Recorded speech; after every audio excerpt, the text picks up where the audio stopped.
Everyone, ఇప్పుడు మనం 9th క్లాస్లోని జీవ వైవిధ్యం మరియు వర్గీకరణ అనేటువంటి పాఠ్యాంశం గురించి మనం డిస్కస్ చేద్దాం. Please subscribe, share and encourage. మన చుట్టూ ఎన్నో రకాల మొక్కలు, జంతువులు ఉన్నాయి, కానీ వాటిలో కొన్ని మాత్రమే మనకు తెలుసు. కొన్ని జీవులు మన కంటికి కనిపించవు. ఇలాంటి కంటికి కనిపించని జీవులను గురించి సూక్ష్మజీవుల ప్రపంచం అనే అధ్యయనంలో ఇదివరకే మనం చదివారు కదా. పరిశోధకులు ఇప్పటికే కొన్ని లక్షల జీవులను గురించి తెలుసుకున్నారు. ఈ జీవులన్నీ ఎత్తైన పర్వతాలలో, ఎడారుల్లో, మైదానాల్లో, లోతైన సముద్రాల్లో, అతి చల్లని ప్రాంతాల నుండి అతి వేడైన ప్రాంతాల వరకు ఉన్నాయనడంలో సందేహం లేదు. మనం చూసినట్లయితే ఈ సూక్ష్మజీవులు అనేటువంటివి ఎత్తైన పర్వత శిఖరాల్లో, ఎడారుల్లో, మైదానాల్లో, లోతైన సముద్రాల్లో, అతి చల్లని ప్రాంతాల్లో, అన్ని ప్రాంతాలలో కూడా సూక్ష్మజీవులు అనేటువంటివి ఉంటాయి. ఇదే ప్రకృతిలో ఉండే వైవిధ్యానికి సంకేతం. ప్రకృతిలో ఉండే వైవిధ్యం అంటే భిన్న రకాల జీవులు ఉండటాన్ని మనం ఏమంటాం? వైవిధ్యము అని అంటాం. వైవిధ్యం గురించి యథాతథంగా అధ్యయనం చేయడం అంత సులువు కాదు. ఇది సంక్లిష్టతతో కూడుకున్న అంశం. బల్లికి, పిల్లికి కాళ్ళు ఉంటాయి. రెండింటిని ఒకే సమూహంగా భావించవచ్చా? పాముకు కాళ్ళు ఉండవు, కాబట్టి ఇది పై సమూహానికి చెందదా? అంటే ఈ రెండింటి సమూహానికి చెందదా అనవచ్చా? చెట్లు కదలకుండా ఒకే చోట స్థిరంగా ఉంటాయి కదా. జంతువులలో కూడా ఇలాంటివి ఉన్నాయా? గోడల మీద మొలిచే ఆకుపచ్చని నాచు, ఎత్తుగా పెరిగే నరమామిడి మరియు రెండు ఒకటేనా? ఇలా మనకు ఎన్నో సందేహాలు వస్తుంటాయి. మనం ఈ జీవ ప్రపంచంలో ఉన్న అన్ని జీవుల గురించి తెలుసుకోవాలంటే వాటిని అర్థవంతమైన క్రమ పద్ధతిలో వేరుపరచుకోవాల్సి ఉంటుంది. ఒక జీవి యొక్క లక్షణాలను తెలుసుకోకుండా దానికి పేరు పెట్టడం, దాని గురించి వివరించడం అర్థం లేని పని. ఒక జీవి యొక్క లక్షణాలను తెలుసుకోకుండా దానికి పేరు పెట్టడం కానీ, దాని గురించి వివరించడం కానీ అది సరైనటువంటిది కాదు. అందువల్ల శాస్త్రవేత్తలు వైవిధ్యాన్ని అధ్యయనం చేసే ముందు జీవులను వాటి పోలికలు, భేదాలను పోలికలు మరియు భేదాలను అనుసరించి సమూహాలుగా విభజించారు. దీనివల్ల దగ్గర పోలికలున్న జీవులను గురించి తెలుసుకోవడం సులభమైంది. ఈ పాఠంలో వివిధ రకాల జీవులను సమూహాలుగా ఏర్పరిచి వాటిని వర్గీకరణ చేయడం ద్వారా వాటి మధ్య గల వైవిధ్యాన్ని తెలుసుకునేందుకు ప్రయత్నిద్దాం. తద్వారా ప్రకృతిలో ఇమిడి ఉన్నటువంటి అద్భుతాలను ప్రశంసిద్దాం. ఈ విధంగా మనం చూసినట్లయితే మొక్క పేరు రాసి, ఆకు పొడవు, వెడల్పు, రంగు, ఆకార, పరిమాణం, పత్రదలపు అంచు, ఈ నెల వ్యాపనం, ఈ విధంగా మనం స్టూడెంట్స్కి ఇచ్చి ఈ పట్టిక ద్వారా మనం ఒక కృత్యాన్ని నిర్వహించవచ్చు. తర్వాత మొక్క పేరు, కాండం ఎంత పొడవు ఉంది, కనుపుల మధ్య దూరం ఎంత ఉంది, ఒక కనుపుకు ఇంకో కనుపు మధ్య దూరం ఎంత ఉంది. ఆకులోని ఈనెల వ్యాపనం ఎట్లుంది, ఆకుల ఈనెల వ్యాపనం జారాకార ఈనెల వ్యాపనం ఉందా, లేకపోతే సమాంతర ఈనెల వ్యాపనం ఉందా, పుష్పం ఒంటరిగా ఉందా, సింగిల్గా ఉందా, గుత్తులుగా ఉందా, అక్షపత్రాల సంఖ్య, ఆకర్షణ పత్రాల సంఖ్య, తల్లివేరు సంఖ్య, ఈ విధంగా ఇది ఒక కృత్యంగా మనం విద్యార్థులకు ఇవ్వవచ్చు.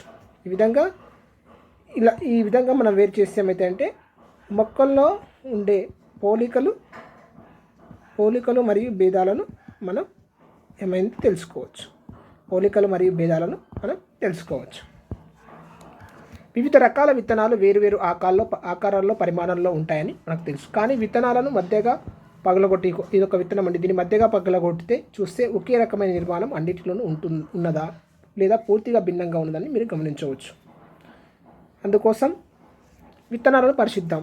పెసర్లు, కందులు, మినుములు, గోధుమ, వరి, వేరుశనగ, మొక్కజొన్న మొదలైన విత్తనాలను సేకరించండి. వాటిని ఒకరోజు నీటిలో నానబెట్టి జాగ్రత్తగా పరిశీలించండి. వాటిలో మొక్కజొన్న విత్తనాన్ని తీసుకొని చేతి వేళ్లతో నొక్కి చూడండి. దాని నుండి ఒక తెల్లని నిర్మాణం బయటకు వస్తుంది.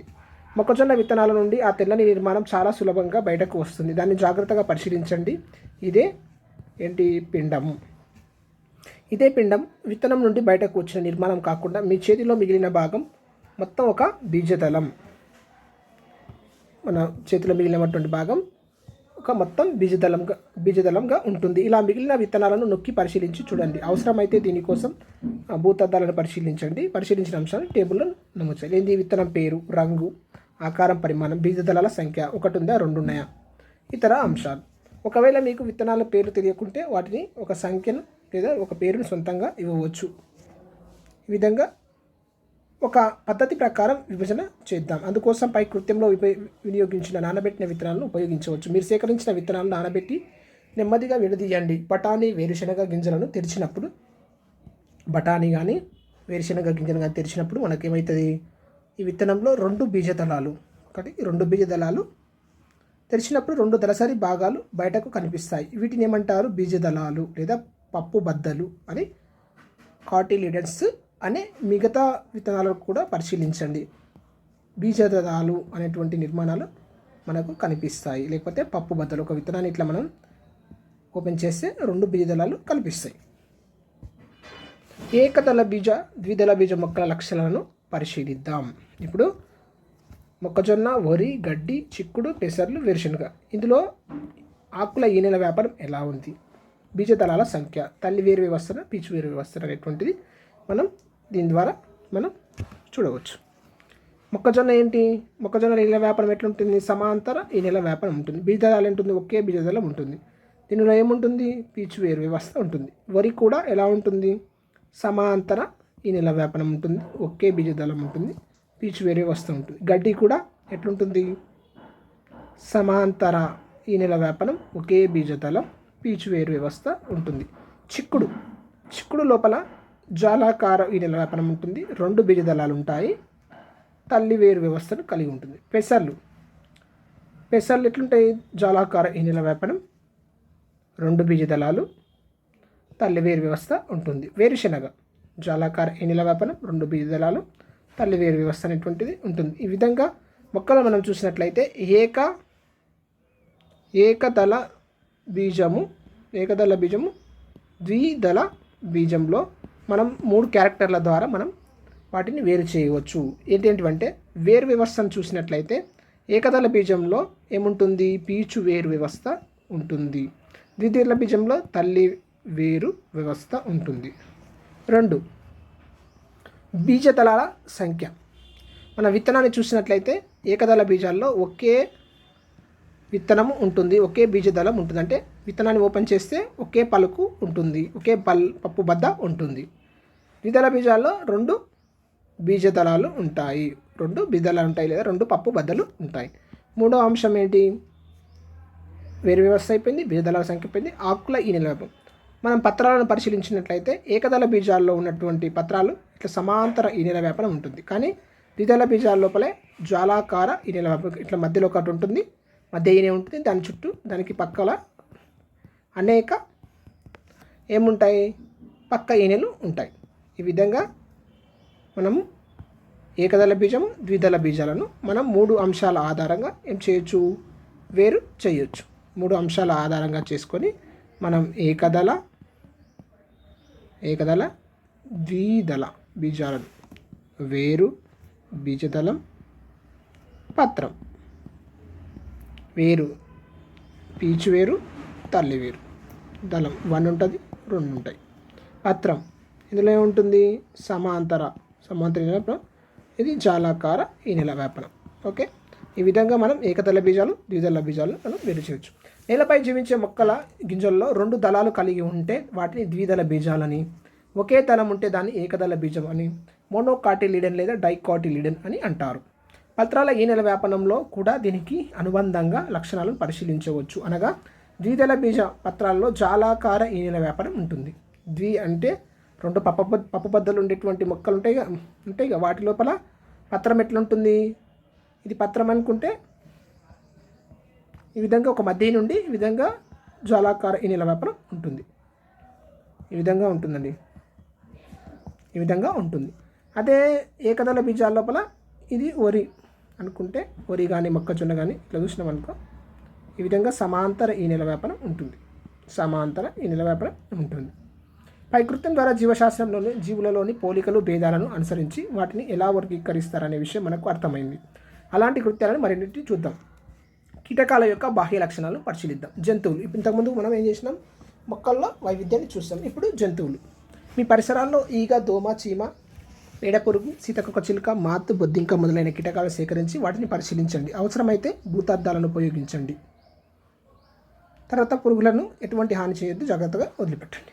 నెక్స్ట్, కీటకం పేరు, కాళ్ళ సంఖ్య, రెక్కల సంఖ్య, రంగు, ఆకారం, ఖండీభవనం అంటే దాని శరీరం ఉంటుంది కదా, ఆ శరీరం ఎన్ని భాగాల ఖండీభవనం చెంది ఇతర అంశాలు, శరీర విభజన అనేటువంటిది ఉందా లేదా అనేటువంటిది చూపింది.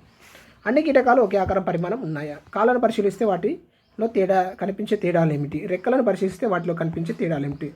రెక్కల సంఖ్యకి కాళ్ళ సంఖ్యకి మధ్య ఏమైనా సంబంధం ఉందా? ఏ రెండు కీటకాల లక్షణాలైనా ఒకేలా ఉన్నాయా? ఈ విధంగా ఉంటే అవునని, లేకుంటే లేదని మనం అంశాన్ని పేర్కొనవచ్చు. ఇవన్నీ కీటకాలు అయినప్పటికీ వీటిలో చాలా తేడాలు మీరు చూడవచ్చు. కీటకాలన్నిటిలో ఉమ్మడిగా కనిపించే ఒకే ఒక్క లక్షణం ఏమిటి? కీటకాలను ఎలా వర్గీకరిస్తారు? శరీర ఖండితాలను ఆధారంగా చేసుకున్నా లేక కాళ్ళను ఆధారంగా చేసుకున్నా చర్చించండి. ఇప్పుడు ఒకే రకమైన రెండు ఈగలను పరిశీలించినప్పుడు కూడా మీరు కొంత తేడాను గమనించవచ్చు. ఆ తేడాలే వీటిలో ఉన్న వైవిధ్యాలు లేదా వేరియేషన్స్. మనం రెండు ఒకే ఈగలను తీసుకున్న ఉడక, రెండు ఒకే దోమలను తీసుకున్న ఉడక, ప్రతి దాంట్లో కొంచెం వ్యత్యాసం ఉంటుంది. ప్రతి దానిలో కూడా వ్యత్యాసం ఉంటుంది. ఇప్పుడు కవల పిల్లలు ఉన్నారండి, ఇద్దరు ఒకేలా ఉంటారు, కానీ ఎక్కడో కొద్దిగా 0.1% అయినా వారి మధ్య ఏముంటాయి, వ్యత్యాసం అనేటువంటిది ఉంటుంది. 1% అన్న వ్యత్యాసం అనేటువంటిది ఉంటుంది. దీనినే మనం ఏమంటాం, వైవిధ్యాలు లేదా వేరియేషన్స్ అని అంటాం. ఇప్పుడు మానవుల్లో వైవిధ్యాన్ని పరిశీలిద్దాం. ఏం చేయాలి? తరగతిలో నలుగురు చొప్పున జట్లుగా ఏర్పరచండి. మీ పాఠశాలలో ఎవరైనా 10 మంది పిల్లల్ని ఎంపిక చేసుకొని పట్టికను నింపాలి. విద్యార్థి పేరు, ఎత్తు ఎట్లున్నాడు, పరువెత్తున్నాడు, చూపుడు వేలు పొడుగు, బటన్ వేలు ముద్ర, అరచేయి పొడవుగా ఉందా వెడల్పుగా ఉందా అనేటువంటి అంశాలను మనం సేకరించి, అందరి శరీర భాగాలన్నీ ఒక విధంగా ఉన్నాయా అంటే మనం ఉండవు. ఏ లక్షణం వీరిని వర్గీకరించడంలో ఎక్కువగా తోడ్పడుతుంది? ఏ లక్షణం గ్రూపులలో ఒకరికి మాత్రమే వర్తిస్తుంది? పై పట్టికను ఇతర పట్టికతో పోల్చి వివిధ అంశాల మధ్య తేడాలను నమోదు చేయండి. మీ తరగతిలో ఏ ఇద్దరు విద్యార్థులకైనా ఒకే లక్షణాలు ఉన్నాయా అనేటువంటి అంశాలను, దీనిని బట్టి ఏ ఇద్దరి బొటన వేలు ముద్రలు ఒకేలా ఉండవని, బొటన వేలు ముద్రలు చూసినట్లయితే ఏ ఇద్దరి బొటన వేలు ముద్రలు ఒకేలా ఉండవని అర్థం చేసుకోవచ్చు కదా. అంతేకాక ఈ ప్రత్యేక లక్షణం వీరి మధ్య తేడాలను గుర్తించడానికి ఒక మంచి ఆధారంగా కూడా పనిచేస్తుంది. వేలిముద్ర లాంటి విశిష్టమైన నిర్మాణాలు మానవ శరీరంలో ఇంకా ఏమైనా ఉన్నాయా? వివిధ రకాల వైవిధ్యాలు జంతువులలో ఉన్నాయని మనకు తెలుసుకున్నాం కదా. ఇలాంటి వైవిధ్యాలను మొక్కల్లో పరిశీలిద్దాం. మొక్కల వైవిధ్యం. ఒకే జాతికి చెందిన రెండు వేర్వేరు మొక్కల్లో వైవిధ్యాన్ని పరిశీలించుట. మొక్క పేరు తీసుకొని మొక్క ఎత్తు, మొక్క ఆకుల సంఖ్య, ఆకుల ఆకారం, పరిమాణం, పుష్పం రంగు, పత్రం అంచు, ఈ నెల వ్యాపనం ఎట్లుండదు అనేటువంటిది చెప్పుకున్నాం కదా. జాలాకార, సమాంతర, ఈ రెండింటిలో ఏది ఉందనేటువంటిది. ఇప్పటి వరకు చేసిన కృత్యాల ఆధారంగా ప్రకృతిలో గల జీవులు వైవిధ్యభరితంగా ఉంటాయని, ఏ రెండు జీవులు ఒకే విధంగా ఉండవని తెలుసుకున్నాం. జీవుల మధ్య తేడాలు, పోలికలను బట్టి వర్గీకరించడానికి ఏ లక్షణాలు ఎంపిక చేసుకోవాలనే అంశం మీద ఎన్నో ప్రయోగాలు జరిగాయి. ఒకే జాతి జీవుల మధ్య ఉండే తేడాలనే మనం ఏమంటాం, వైవిధ్యము అని అంటాం. వేరు జాతుల మధ్య ఉన్న వైవిధ్యం కంటే వేరు జాతుల మధ్య ఉన్న వైవిధ్యం కంటే ఒకే జాతి జీవుల మధ్య వైవిధ్యం ఎట్లుంటుంది, తక్కువగా ఉంటుంది. ఇదొక జాతి వీటి మధ్య ఏముంటాయి, వైవిధ్యాలు ఎక్కువగా ఉంటాయి. కానీ ఒకే జాతిలో వేరు జీవులు ఉంటాయి కదా, వాటి మధ్య ఎట్లుంటుంది, వైవిధ్యం అనేటువంటిది తక్కువగా ఉంటుంది. జీవులను సమూహాలుగా వర్గీకరించడానికి ఈ వైవిధ్యాలే ఆధారం అవుతాయి.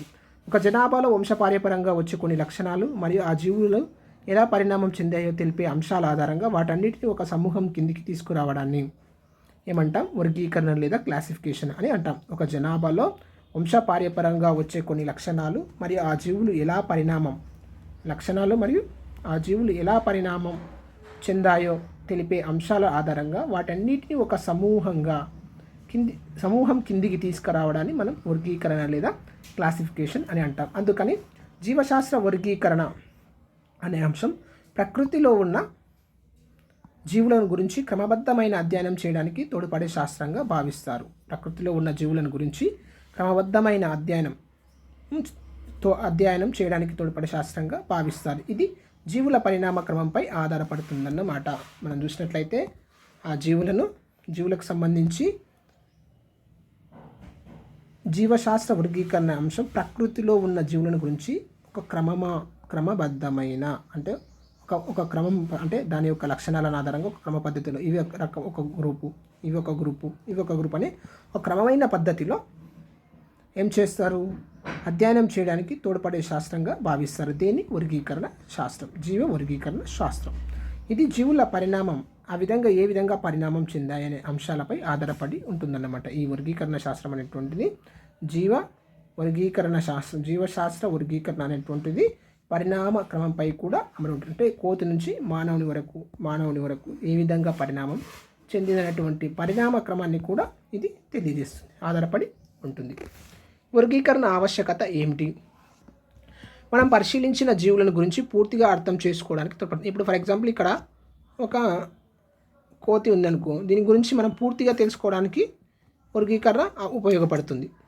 తర్వాత ఒక నిర్దిష్టమైన క్రమబద్ధమైన విధానంలో జీవరాశులను గురించి అధ్యయనం అంటే ఒక నిర్దిష్టమైన క్రమబద్ధమైన అంశాల ఆధారంగా విధానంలో మనం జీవులను ఏం చేయొచ్చు, అధ్యయనం చేయడానికి తోడ్పడుతుంది. అంటే ఒక జీవి ఏ విధంగా పరిణామం చెందింది, పూర్వం ఎట్లున్నది, ప్రస్తుతం ఎట్లా ఉంది, వాటన్నిటిని గురించి అధ్యయనం చేయడానికి వర్గీకరణ తోడ్పడుతుంది.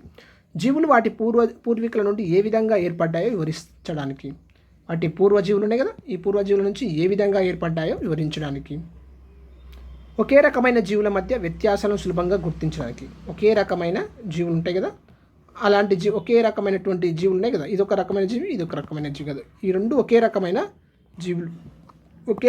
జీవులు ఉంటాయి కదా, ఈ జీవుల మధ్య ఏమైనా వ్యత్యాసాలు ఉన్న అధ్యయనం ఉంటే వాటిని సులభంగా గుర్తించడానికి వర్గీకరణ ఉపయోగపడుతుంది. జీవుల మధ్య ఉన్న సంబంధం, పరస్పర ఆధారితత్వాన్ని గురించి అధ్యయనం చేయడానికి, అంటే జీవులకు మధ్య ఉన్న సంబంధం ఉంటుంది కదా, ఆ సంబంధాన్ని అధ్యయనం చేయడానికి మరియు ఆధారితత్వాన్ని, ఒక జీవి ఇంకో దానిపై ఆధారపడే విధానాన్ని అధ్యయనం చేయడానికి వర్గీకరణ తోడ్పడుతుంది. జనాభాలో వివిధ రకాల జీవులను గురించి అధ్యయనం చేయడానికి, ఒక జీవుల జనాభా ఉంటుంది కదా, ఆ జీవుల జనాభాలో ఉన్న వివిధ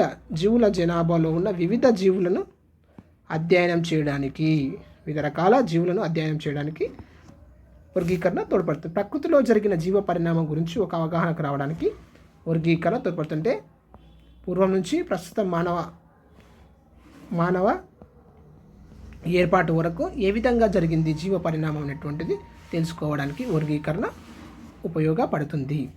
వర్గీకరణ జీవ పరిణామం, జీవుల యొక్క శరీర నిర్మాణం, విధుల ఆధారంగా వాటిని గుర్తించడం, వాటిని వర్గీకరించడం. ఫర్ ఎగ్జాంపుల్ ఇది ఒక రకమైన మొక్క, ఇదొక రకమైన వీటన్నిటిని మొక్కలు అని గుర్తించడం. తర్వాత వీటి యొక్క లక్షణాలను ఆధారంగా చేసుకొని ఆయా వర్గాల లోపల వాటిని చేర్చడం, దాన్ని వర్గీకరణ అని అంటాం. కొన్ని లక్షణాలు ఇతర జీవుల కంటే శరీరాకృతిలో ఎక్కువ మార్పులు తేవడంలో దోహదపడతాయి. కొన్ని లక్షణాలు ఏం చేస్తాయి, ఇతర లక్షణాల కంటే శరీరాకృతిలో ఎక్కువ మార్పులు తేవడంలో దోహదపడతాయి. ఈ సందర్భంలో కాలం పాత్ర కూడా చాలా గణనీయమైనది. కొన్ని జీవుల్లో ఎక్కువ లక్షణాల్లో చేంజెస్ ఉంటుంది, కొన్ని జీవుల్లో అసలు చేంజెస్ అనేటువంటి మార్పులు అనేటువంటి ఉండవు. ఈ చేంజెస్ వచ్చేటువంటి వాటిపైనే కాలం ఏం చేస్తుంది, గణనీయమైన ప్రభావం చూపుతుంది. ఒకసారి జీవి యొక్క శరీరాకృతి మనుగడలోకి వచ్చిన పిదప అది తర్వాతి తరాలపై చాలా ప్రభావం చూపుతుంది. ఇప్పుడు ఒక జీవి ఉందండి, ఇక్కడ ఈ జీవి లోపల ఒక చేంజెస్ వచ్చింది అనుకో. ఇప్పుడు ఫర్ ఎగ్జాంపుల్ పాము ఉంది, పూర్వకాలంలో ఉన్నట్టు పాముకు శరీరం కింది భాగంలో కాళ్ళు ఉండేటివి. అది ఏమైంది, తర్వాత ఏమైంది, కాళ్ళు లేనటువంటి పాము ఏర్పడింది. తర్వాత ఆ లక్షణాలని తర్వాతి తరాలకు అందించడం వల్ల ఈరోజు ఉన్నటువంటి అన్ని పాములకు కూడా కాళ్ళు అనేటువంటి ఉండవు. ఈ విధంగా ఒక లక్షణం ఏర్పడితే, ఒక కొత్త లక్షణం అనేటువంటి ఆ జీవులో ఏర్పడితే అది ఏం చేస్తుంది, తర్వాతి తరాలకు కూడా అందిస్తుంది. తర్వాతి తరాలపై కూడా చాలా ప్రభావం చూపుతుంది. జీవుల యొక్క మనుగడలో ముందుగా వచ్చిన మౌలిక లక్షణాలు తర్వాత వచ్చిన మౌలిక లక్షణాల కంటే ప్రముఖ పాత్ర పోషిస్తాయి. అంటే ఫస్ట్ ఉన్న లక్షణాల కంటే తర్వాత మధ్యలో వచ్చేటువంటి రకాలు ఏం చేస్తాయి, అవి చాలా ప్రముఖ పాత్రను పోషిస్తాయి. ఎందుకంటే పరిణామ క్రమం సూచించడానికి ముందు వచ్చిన లక్షణాలే ఆధారం. అంటే పరిణామ క్రమాన్ని సూచించడానికి ఇట్లా మార్పు జరిగిందని చెప్పడానికి ఫస్ట్ ఉన్న లక్షణాలు చేంజ్ అయ్యేమైతే కొత్త లక్షణాలు అనేటువంటి వస్తాయి. జీవుల వర్గీకరణ అనే అంశం జీవ పరిణామంతో చాలా దగ్గర సంబంధాన్ని కలిగి ఉంటుంది. ఈ వర్గీకరణ శాస్త్రం అనేటువంటిది జీవులు ఎట్లా పరిణామం చెందినటువంటి అంశంతో చాలా దగ్గర సంబంధం కలిగి ఉంటుంది. ఎందుకంటే ఈ వర్గీకరణ ఆధారంగా చేసుకొని మనం జీవులను వర్గీకరించవచ్చు.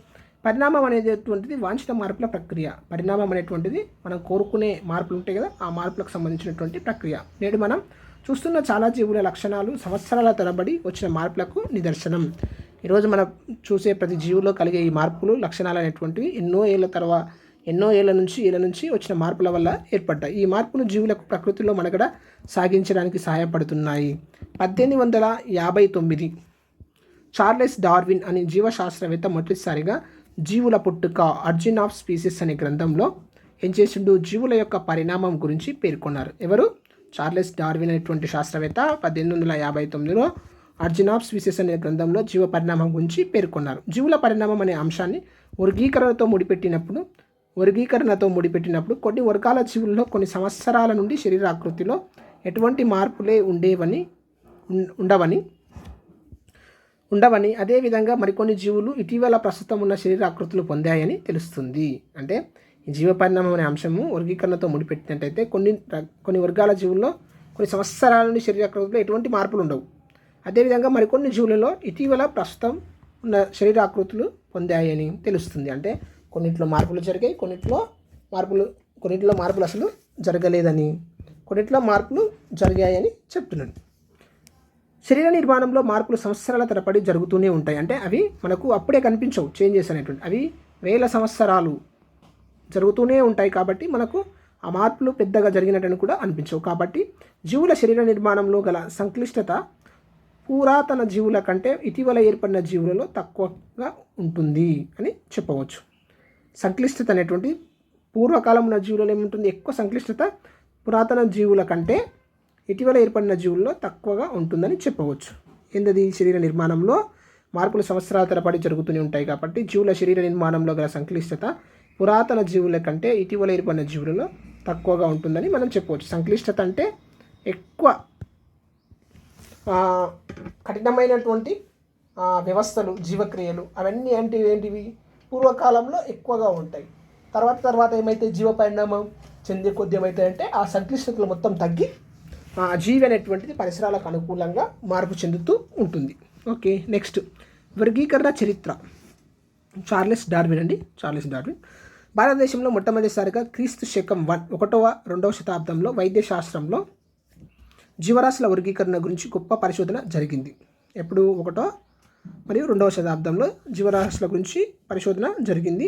చరకుడు, సుశ్రుతుడు మొక్కలను వాటి ఔషధ గుణాలను ఆధారంగా చేసుకొని ఏం చేశారు? వర్గీకరించారు. ఆ పిదప మొదటగా పరాశర మహర్షి, ఇది గుర్తుపెట్టుకోవాలి, చాలా ఇంపార్టెంట్, వృక్ష ఆయుర్వేద అనే పుస్తకంలో వర్గీకరణ అంశాన్ని పొందుపరిచారు. ఎవరు? పరాశర మహర్షి. పుష్పాలను ఆధారంగా చేసుకొని ఆయన ఏం చేశాడు? ఈ వర్గీకరణ చేశాడు. పుష్పాలు వాటి యొక్క ఒక్కొక్క రకం పుష్పం సంబంధించి ఆ పుష్పాల యొక్క ఆధారంగా చేసి ఏం చేశాడు? మొక్కలను వర్గీకరించాడు. ఇప్పుడు మనం 16వ శతాబ్దంలో మొదలుకొని శాస్త్రవేత్తలు వివిధ జీవులను ఎలా వర్గీకరిస్తున్నారో అధ్యయనం చేద్దాం. నేటి వరకు కనిపించిన వర్గీకరణ ఏ విధంగా ఉందనేది పట్టికలో మనం చూడవచ్చు. మనం ఈ పట్టికను చూసినట్లయితే Linnaeus, Ernst Haeckel, Chatton, Copeland, Whittaker, Woese et al, Cavalier Smith, వీళ్ళందరూ శాస్త్రవేత్తలు అండి. వాళ్ళు జీవులను ఎన్ని రాజ్యాలుగా వర్గీకరించారనేటువంటిది మనం చూద్దాం. లినేయస్ ఫస్ట్ వర్గీకరణ శాస్త్ర పితామహుడు ఎవరంటారు? లినేయస్ అని అంటారు. ఈయన 2 రాజ్యాల వర్గీకరణ చేయడం జరిగింది. ఆయన ఎప్పుడు? 1735 వెజిటేబిలియా యానిమేలియా ఏం చేశాడు? 2 రాజ్యాలు చేశాడు, వెజిటేబిలియా మరియు యానిమేలియా. మొత్తం జీవులను ఏం చేసిండు? వెజిటేబిలియా, యానిమేలియా, మొక్కలు, జంతువులు అని వర్గీకరించడం జరిగింది. తర్వాత 3 రాజ్యాల వర్గీకరణ. ఇప్పుడు 1866లో ఎర్నెస్ట్ హకెల్ 3 రాజ్యాల వర్గీకరణ. ఇందులో ప్రొటిస్టా, ప్లాంటే, యానిమేలియా 3 రాజ్యాలు. Protista, Plantae, Animalia, PPA. Okay, Protista, Plantae, Animalia అనేటువంటిది ఎర్నెస్ట్ హకెల్ అనేటువంటి శాస్త్రవేత్త 1866లో వర్గీకరించారు. తర్వాత చాటన్ 1925లో చాటన్ 2 రాజ్యాల వర్గీకరణ. కేంద్రక పూర్వజీవులు, నిజ కేంద్రక జీవులు తెలిసి చెప్పుకున్నాం కదా మనం. కణం ఉంటుంది, కణంలో చుక్క లాంటి నిర్మాణం ఉంటుంది, దీన్ని ఆవరించి త్వచం ఉంటేనేమో నిజ కేంద్రక కణాలు, ఈ త్వచం లేకపోతే కేంద్రక పూర్వ కణాలు అంటాం. దీన్ని చాటన్ కేంద్రక పూర్వ కణాలు, నిజ కేంద్రక కణాలని 2 రాజ్యాలుగా వర్గీకరించాడు. నెక్స్ట్ కోఫ్లాండ్ అనేటువంటి శాస్త్రవేత్త ఏం చేశాడు? 1938లో 4 రాజ్యాల వర్గీకరణ. Monera, Protista, Plantae, Animalia. Monera, Protista, Plantae, Animalia అనేటువంటి 4 రాజ్యాల వర్గీకరణ చేయడం జరిగింది. Protista, Monera, Protista, Plantae, Animalia ఈ 2 సేమ్ ఉన్నాయి. ప్రొటిస్టా ఏం చేశాడైనా మొనిరా అనేటువంటి దాన్ని తీసుకొచ్చాడు. ఎవరు? కోఫ్లాండ్. ఓకే. Next Whittaker 1969. ఓకే, గుర్తుపెట్టుకోండి. ఫస్ట్ మలిదశ ఉద్యమం ప్రారంభమైనటువంటి విట్టేకర్ 1969. 5 రాజ్యాల వర్గీకరణ. 5 రాజ్యాల వర్గీకరణ. Monera, Protista, Plantae, Fungi, Animalia. ఇందులో ఉన్న అన్నీ ఉన్నాయి. ఇందులో ఒకటి ఎక్స్ట్రా ఏమైంది? ఫంగై అనేటువంటిది యాడ్ అయింది. Monera, Protista, Plantae, Fungi, Animalia. Monera, Protista, Plantae, Fungi, Animalia అనేటువంటి 5 రాజ్యాల వర్గీకరణ ఎవరు చేశారు? విట్టేకర్ చేశాడు. తర్వాత ఊజ్ హెట్ హాల్ ఎప్పుడు? 1990లో 3 రాజ్యాల వర్గీకరణ చేశాడు. ఏమిది అతను?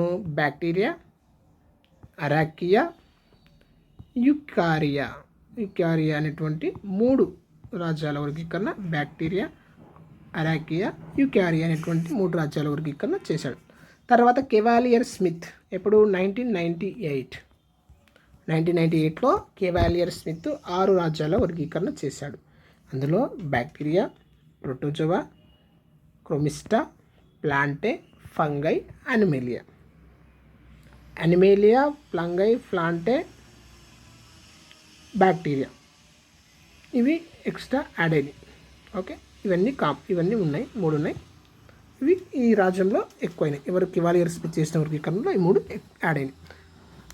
Bacteria, Protozoa, Chromista. ఓకే, ఇది టేబుల్ అండి. ఇందులో నుంచి ఖచ్చితంగా ఒక క్వశ్చన్ వస్తుంది, చాలా ఇంపార్టెంట్ ఇది. ఎవరు ఎన్ని రాజ్యాల వర్గీకరణ చేశారు, ఏమేం చేసారు, తర్వాత వరుస క్రమం కూడా అడగొచ్చు. ఎవరు ముందు చేసారు, ఎవరేం చేశారు, ఇట్లా 4 పేర్లను ఇచ్చి దాన్ని వరుస క్రమంలో కాలానుగుణంగా వరుస క్రమంలో అమర్చండి అని. లినియస్, ఎర్నిస్ట్, హెకెల్, చార్టన్, కోఫ్లాండ్, విట్టేకర్, ఊజ్ హెట్ హాల్, కెవాలియర్ స్మిత్.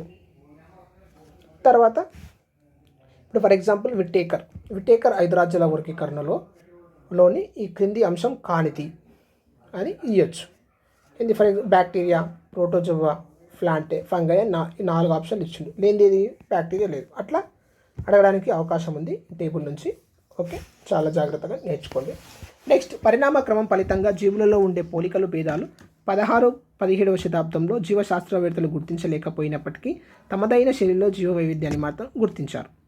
ఈ పరిణామ ఫలితంగా జీవుల్లో వచ్చే పోలికలు ఉంటాయి కదా, ఆ పోలికలు, భేదాలు అంతా గుర్తించలేదు. కానీ జీవ వైవిధ్యాన్ని, అంటే జీవులకు మధ్య భేదాలు ఉన్నాయి అనేటువంటి వైవిధ్యాన్ని మాత్రం గుర్తించారు. 1758లో కెరోలస్ వాన్ లినేయస్ ప్రతిపాదించిన వర్గీకరణ శతాబ్దాలుగా ఉన్న వర్గీకరణలన్నింటినీ అధిగమించింది. అంతకుముందు చేసిన వర్గీకరణలన్నింటినీ ఏం చేసింది? కెరోలస్ వాన్ లినేయస్ ప్రతిపాదించిన వర్గీకరణ శతాబ్దాలుగా ఉన్న వర్గీకరణలన్నింటినీ ఏం చేసింది? అధిగమించింది. ఈయన ప్రతి జీవికి 2 పదాలు గల పేర్లతో నామకరణం చేయడం మొదలుపెట్టాడు. దీనినే ఏమంటారు? ద్వినామీకరణ లేదా బైనామియల్ నామిక్లేచర్ అని అంటారు. అందులో మొదటి పదం ప్రజాతిని, రెండో పదం జాతిని తెలియజేస్తుంది. హోమోసెఫియన్స్, హోమో అనేటువంటిది ప్రజాతి, సెఫియన్స్ అనేటువంటిది జాతి. హోమోసెఫియన్ అంటే మానవుని యొక్క సైంటిఫిక్ నేమ్, హోమోసెఫియన్స్ అంటారు. హోమో అనేటువంటిది ప్రజాతి, సెఫియన్ అనేటువంటిది జాతి.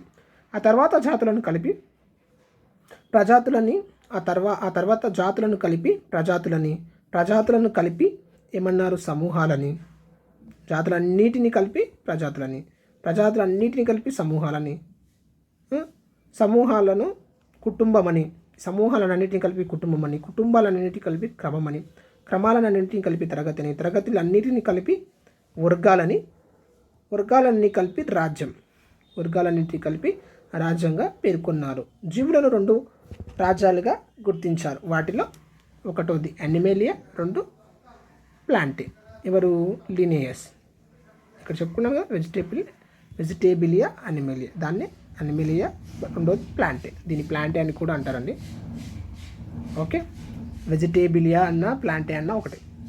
అనిమేలియా మరియు ప్లాంటే వివిధ జీవుల మధ్య ఉన్న పోలికలు, భేదాలను అధ్యయనం చేయడం ద్వారా లినేయస్ పైన పేర్కొన్న జాతి, ప్రజాతి, జాతి, ప్రజాతి, కుటుంబం, క్రమము, తరగతి, వర్గం మొదలగు పదాలను నిర్వచించాడు. ఎవరు? కార్లెస్ వాన్ లిన్నెయస్. మొట్టమొదటిగా లిన్నెయస్ వర్గీకరణను థామస్ విట్టేకర్ అడ్డుకున్నారు. థామస్ మరియు విట్టేకర్ అడ్డుకున్నారు. 1900 అంటే ఇది కరెక్ట్ కాదని వాళ్ళ వాదన. ఓకే, థామస్ విట్టేకర్ అడ్డుకున్నారు. 1669లో విట్టేకర్ 1669లో లిన్నెయస్ వర్గీకరణకు మరో 3 రాజ్యాలను ఇక్కడ ఉంది కదా, ప్లాంటే, ఎనిమేలి ఎవరు ప్రతిపాదించు, లిన్నెయస్ ప్రతిపాదించు. దీనికి అదనంగా 3 ఫంగై మరియు ప్రొటిస్టా, మొనిరా అనేటువంటి 3 లిన్నెయస్ వర్గీకరణకు మరో 3 రాజ్యాలను కలిపి 5 రాజ్యాల వర్గీకరణ ప్రతిపాదించారు. ఎవరు? థామస్ విట్టేకర్ అనేటువంటి వాళ్ళు 5 రాజ్యాల వర్గీకరణను 1949లో ప్రతిపాదించారు. అవి మొనిరా అంటే బ్యాక్టీరియా, ప్రొటిస్టా, ప్లాంటే, ఫంగై అంటే శిలీంధ్రాలు, యానిమేలియా. విట్టేకర్ కొన్ని ప్రత్యేక లక్షణాల ఆధారంగా పై రాజ్యాలను నిర్వచించాడు. మొట్టమొదటగా ఆయన ఈ జీవులలో కేంద్రకం, కణం ఉంటుంది, కణంలో ఉన్నటువంటి కేంద్రకం ఉంటే కేంద్రకం ఉన్నవి, కేంద్రకం లేనివి, యూకారియట్, ప్రోకారియట్ అనే లక్షణాన్ని గుర్తించాడు. కేంద్రకయుత ఏకకణ జీవులను ప్రొటిస్టా రాజ్యంలో చేర్చాడు. కేంద్రకం ఉండి అవి ఏకకణం ఉన్నాయనుకో, వాటిని ఏం చేశాడు? ప్రొటిస్టా రాజ్యంలో పొందుపరిచాడు.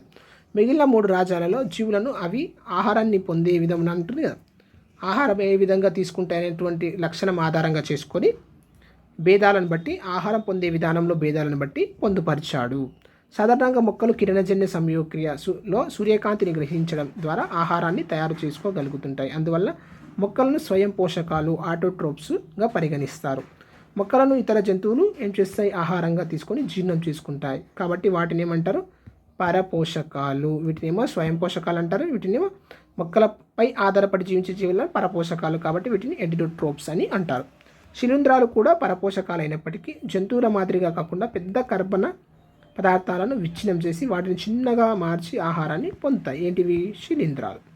5 రాజ్యాల వర్గీకరణ అనేటువంటిది ఖచ్చితంగా జీవుల మధ్య వైవిధ్యాన్ని చూపించటంలో గత వర్గీకరణ కంటే, లిన్నెయస్ చేసిన వర్గీకరణ కంటే పురోగతి సాధించింది అనడంలో సందేహం లేదు. ఎందుకంటే ఇది జీవ వైవిధ్యాన్ని సులభంగా అర్థం చేసుకోవడానికి సహాయపడుతుంది. బ్యాక్టీరియా, శిలీంధ్రాలు, ప్రొటిస్టా జీవులు వృక్ష జంతు రాజ్యాల్లో ఏదో ఒక దానిలో కూడా ఇమడలేకపోయావి. ఈ బ్యాక్టీరియా అనేటువంటి వర్గం, శిలీంధ్రాలు మరియు ప్రొటిస్టా అనేటువంటివి వృక్ష జంతు ఉన్నాయి కదా, ఇందులో ఇమడలేకపోయాయి. అంటే దీనికి విభిన్నమైనటువంటి లక్షణాలు ఉండడం వల్ల ఈ 2 రాజ్యాల లోపల ఇవి ఇమడలేకపోయాయి. కారణం వీటిలో కొన్ని లక్షణాలు ఏదో ఒక రాజ్యానికి చెందినవిగా ఉండడమే, కానీ ఈ లక్షణాలు పూర్తిగా ఒకే రాజ్యానికి పరిమితం చేయడానికి అనువుగా లేవు. అందుకే ఈ 3టికి ప్రత్యేకమైన రాజ్యాలుగా హోదాను కల్పించారు. విట్టేకర్ ప్రతిపాదించినటువంటి 5 రాజ్యాల వర్గీకరణలో నూతన పద్ధతులు, నూతన ఆధారాలు పొందుపరిచినప్పటికీ జీవ వైవిధ్యం గురించి విశదీకరించడంలో, నూతన ఆధారాలు, పద్ధతులను పొందుపరిచినప్పటికీ జీవ వైవిధ్యాన్ని విశదీకరించడంలో విఫలమైందని చెప్పవచ్చు. అంటే జీవ వైవిధ్యం ఏ విధంగా జరుగుతుందనేటువంటి చెప్పడంలో ఈ విట్టేకర్ విఫలం కావడం అనేటువంటిది జరిగింది. సూక్ష్మజీవ శాస్త్రవేత్తలు ఈ పరిమితులను అవగాహన చేసుకొని వారు కనుగొన్న ఏకకణ జీవులే కేంద్రక పూర్వజీవులుగా పరిగణించినప్పటికీ వాటి కణాంతర నిర్మాణంలో ఏకకణ జీవులు ఏమనుకున్నారు? కేంద్రక పూర్వజీవులు అని అనుకున్నారు. బట్ వాటి కణాంతర నిర్మాణంలో ఇదివరకు కనుగొన్న బ్యాక్టీరియా నిర్మాణంలో కంటే తేడాలు ఉండడం గమనించారు. వాటి కణం ఉంటుంది కదా, ఆ కణ నిర్మాణంలో బ్యాక్టీరియా కంటే తేడాలు ఉండడం వల్ల ఇవి కూడా ప్రత్యేక వర్గం అని వాళ్ళు నిర్ణయానికి వచ్చారు. ఫలితంగా వేడి నీటి బుగ్గల్లో నివసించగలిగే థర్మోఫిల్స్, అతి లవణీయత కలిగిన నీటిలో నివసించే హాలోఫైల్స్ అసాధారణ కేంద్రక పూర్వజీవులను గురించి తెలిసింది. ఇది వరకు తెలిసి ఉన్న బ్యాక్టీరియాల కంటే ఇవి ఏ విధంగా ఉన్నాయి? భిన్నంగా జీవించడానికి ముఖ్య కారణం వాటి డిఎన్ఏ. ఏంటిది? వాటిలో ఉన్నటువంటి డిఎన్ఏ, జీవానికి సంబంధించిన రసాయనిక రూపం. డిఎన్ఏ నిర్మాణంలో అమెరికాలో వైవిధ్యం ఉండటమే. ఇటువంటి వైవిధ్యభరితమైన అమెరికాను ఇది వరకు ఉన్న బ్యాక్టీరియాలో లేదు. అందువల్ల వర్గీకరణలో మరికొన్ని మార్పులకు లోనైంది. బ్యాక్టీరియాని వర్గీకరణ చేశారు. బ్యాక్టీరియాలో కూడా చాలా రకాలు ఉండడం వల్ల ఏమైంది? ఈ వర్గీకరణను తర్వాతి కాలంలో ఏమైంది? మార్పు చెందుకుంటూ రావడం అనేటువంటిది జరిగింది. కేంద్రక పూర్వజీవులు, నిజ కేంద్ర కణాల పుట్టుక గురించి చాలా రకాల సిద్ధాంతాలు మనుగడలో ఉన్నాయి. అన్ని కణాల స్వభావం ఒకేలా ఉంటుంది కనుక ఇవన్నీ ఒక స్వతంత్ర పూర్వీక కణం, ఏదో ఒక స్వతంత్ర పూర్వీక కణం నుండి వచ్చి ఉండవచ్చని అనుకునేవారు పూర్వం. దీనిని మొట్టమొదటి కణాన్ని లూకా ఏమన్నారు, లాస్ట్ యూనివర్సల్ కామన్ అన్సెస్టర్ లూకా అని పిలిచారు. అలాంటి ఏదో ఒక కణం నుంచి వచ్చాయని చెప్తున్నారు కదా, అవి కేంద్రక పూర్వజీవులు కావచ్చు, నిజ కేంద్రక జీవులు. వాటిని ఏమన్నారు, ఆ కణాన్ని ఏమన్నారు, లూకా అని అన్నారు. ఈ లూకా నుండి తర్వాతి కాలంలో 3 రకాల కణాలు పుట్టుకొచ్చాయి. పరిణామ క్రమంలో ఈ 3 రకాలు రంగాలను నిర్దేశిస్తాయి. ఈ 3 రకాలు ఏం చేస్తాయి, 3 రంగాలను నిర్దేశిస్తాయి. అవి వరుసగా అరాకియా, బ్యాక్టీరియా, యూకారియా. అరాకియా, బ్యాక్టీరియా, యూకారియా అని ఫ్యూజ్ అనేటువంటి శాస్త్రవేత్త ప్రతిపాదించాడు. ఎవరు ప్రతిపాదించాడు? ఫ్యూజ్ అనేటువంటి శాస్త్రవేత్త అరాకియా, బ్యాక్టీరియా, యూకారియా ఈ 3టిని ప్రతిపాదించాడు. అరాకియా, బ్యాక్టీరియాలు ఈ 2 కూడా కేంద్రక పూర్వజీవ కణాలను కలిగి ఉంటాయి. అరాకియా కానీ బ్యాక్టీరియా కానీ ఏం చేస్తాయి, కేంద్ర పూర్వక కణం ఉంటుంది కదా, దాని లక్షణాలను కలిగి ఉంటాయి. అంటే వీటి కణాలలో కణత్వచాన్ని కలిగి ఉన్న కేంద్రకం ఉండదు. అంటే కేంద్రకం చుట్టూ కణత్వచం అనేటువంటిది ఉండదు. కానీ కేంద్రక పదార్థం మాత్రం కణద్రవ్యంలో తేలియాడుతూ ఉంటుంది. బ్యాక్టీరియాలో కేంద్రకం లేకపోయినప్పటికీ వాటి కణత్వచం పెప్టిడోగ్లైకాన్ అనే రసాయనిక పదార్థంతో తయారై ఉంటుంది. వాటి యొక్క కణకవచం ఉంటుంది కదా, కణత్వచం ఉంటుంది కదా, అదేం చేస్తుందంటే ప్లాస్మా త్వచం అనేటువంటిది పెప్టిడోగ్లైకాన్ అనే రసాయనిక పదార్థంతో తయారై ఉంటుంది. యూకేరియాలో నిజ కేంద్రకం అంటే కణత్వచం కలిగిన కేంద్రకం ఉంటుంది. అంటే ఈ కేంద్రకం చుట్టూ ఏముంటుంది, త్వచం ఉంటుంది. ఎమిట్లో, యూకారియాలో. ఓకే, నెక్స్ట్ వర్గీకరణ విధానంలో అమెరికా. వర్గీకరణ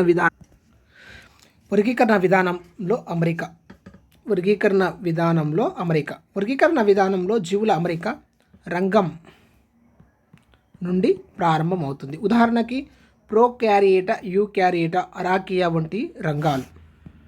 ప్రోక్యారియేటా, యూకారియేటా, అరాకియా అనేటువంటివి రంగాలు. ఈ రంగాలు అనేక జీవజాతులను కలిగి ఉంటాయి. కానీ దిగువకు పోయే కొద్దీ, అంటే ఈ రంగం నుంచి దిగువకు వెళ్ళే కొద్దీ ప్రజాతి చాలా తక్కువ సంఖ్యలో జీవులను కలిగి ఉంటుంది. ఈ వర్గీకరణ విధానంలో కొన్ని సాదృశ్య లక్షణాలు, కొన్ని సాదృశ్యం లేని లక్షణాలు కనబడతాయి. ఒకే రకమైన లక్షణాలు కలిగి ఉండి జంటగా లేదా స్వతంత్రంగా తమ సంతతిని ఉత్పత్తి చేయగల జీవుల సముదాయాన్ని మనం ఏమంటాం, జాతి లేదా స్పీసెస్ అని అంటాం. ఒకే రకమైన లక్షణాలు కలిగి ఉండి జంటగా లేదా స్వతంత్రంగా లేదా ఒంటరిగా తమ సంతతిని ఉత్పత్తి చేయగల జీవుల సముదాయాన్నిటిని కలిపి మనం ఏమంటాం, జాతి లేదా స్పీసెస్ అంటాం. జీవం అంటే మొత్తం భూగోళంపై ఉన్నటువంటి జీవరాశుల మొత్తం జీవం. తర్వాత రంగం, డొమైన్. తర్వాత రాజ్యం, కింగ్డమ్. విభాగము లేదా వర్గము, తరగతి, క్రమము, కుటుంబము, ప్రజాతి, జాతి. ఈ టేబుల్ చాలా ఇంపార్టెంట్. ఇందులో వరుస క్రమాన్ని కూడా అడగవచ్చు, పైనుంచి కిందికి, కింద నుంచి పైకి.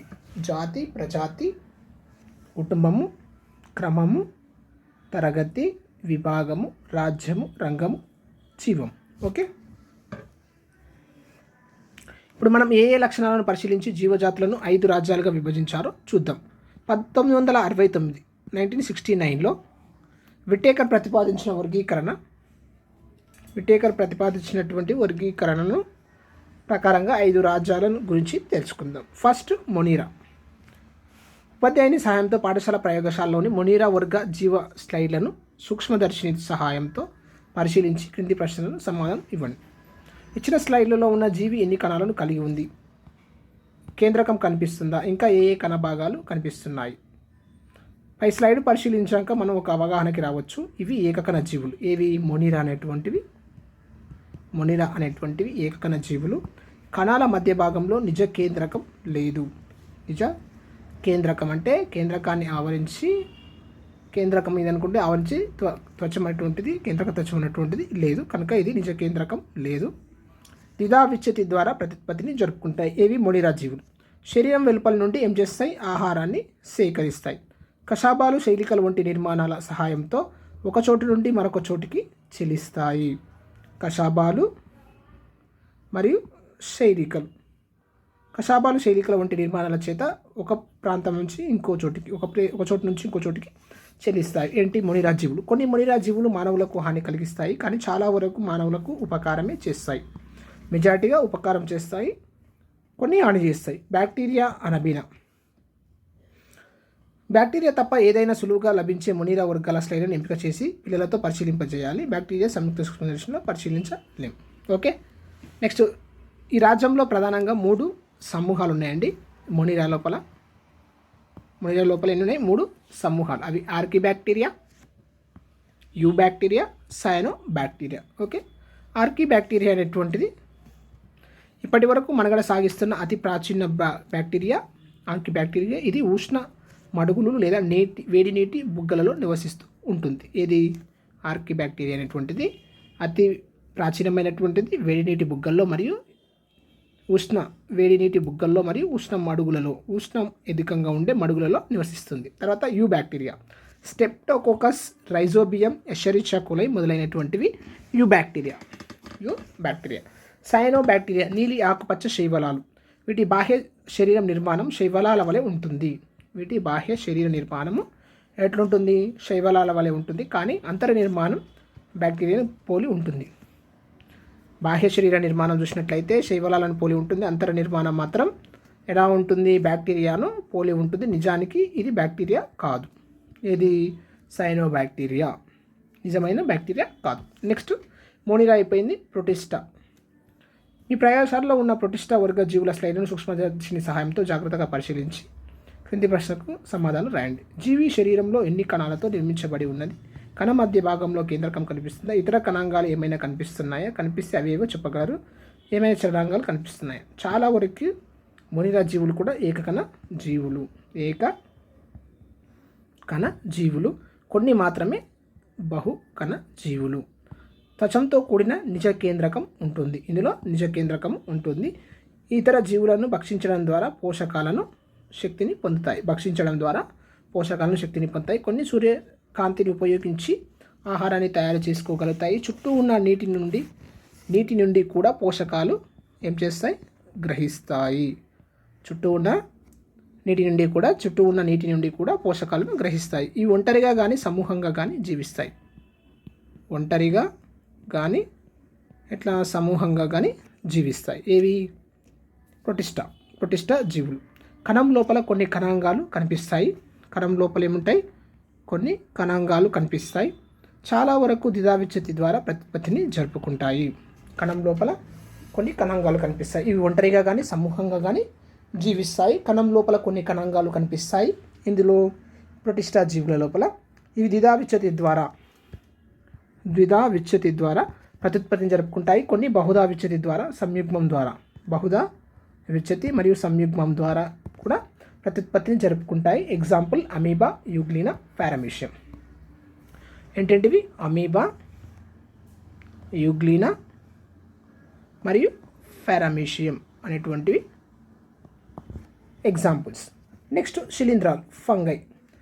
మీకు ఇచ్చిన శిలీంధ్రాల స్లైడ్లను స్పెసిమెన్లను జాగ్రత్తగా పరిశీలించి కింది ప్రశ్నకు వాటి ఆకారాలు ఎలా ఉన్నాయి, వాటి రంగులు ఎలా ఉన్నాయి, ఇవి ఇతర మొక్కల వలె వాటి ఆహారాన్ని సొంతంగా తయారు చేసుకోగలవా శిలీంధ్రాలు. మీరు గమనించిన జీవుల పటాలను గీయండి. మీకు వేర్ల వంటి నిర్మాణాలు ఏమైనా కనిపిస్తున్నాయా? అవి చేసే పనులను ఊహించి చెప్పగలరు. వీటిలో కొన్ని ఏకకణ జీవులు, చాలా వరకు బహుకణ జీవులు. కొన్ని మాత్రమే ఏకకణ జీవులుగా ఉంటాయి, చాలా వరకు శిలీంధ్రాలు అనేటువంటి బహుకణ జీవులు. ఇందులో ఏమిటి? చాలా వరకు ఏకకణ జీవులు, కొన్ని మాత్రమే బహుకణ జీవులు. ఏంటివి? ప్రొటిస్టాలు. దానికి విరుద్ధంగా ఏమి? కొన్ని ఏకకణ జీవులు, చాలా వరకు ఇవేంటివి? బహుకణ జీవులు. ఏంటివి? శిలీంధ్రాలు. చాలా వాటిలో తల భాగంలో బొడిపె వంటి నిర్మాణము ఉంటుంది. ఇట్లా మనకు ఉంటుంది. మనం చూస్తాం కదా, ఫంగస్ బ్రెడ్ మీద కానీ చెక్క దుంగల పైన ఇట్లా పైన బొడిపె వంటి నిర్మాణం ఉంటుంది. కొన్నిటిలో గొడుగు లాంటి ఇట్లా ఉంటాయి. కొన్నిటిలో గొడుగు లాంటి నిర్మాణాలు కూడా ఉంటాయి. వర్షాకాలంలో నేలపైన, చెట్ల కాండం పైన కానీ ఇవి మొలుస్తాయి. వీటికి ఉన్న వేర్లు వంటి నిర్మాణాల సహాయంతో ఇవి నిజమైన వేర్లు కావు. నివసించే ప్రదేశం నుంచి ఏం చేస్తాయి? ఆహారాన్ని పొందుతాయి.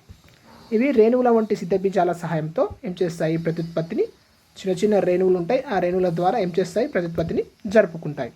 రైజోఫస్, మ్యూకస్, అగారికస్ అనేటువంటి ఎగ్జాంపుల్. ఏంటంటివి? రైజోఫస్,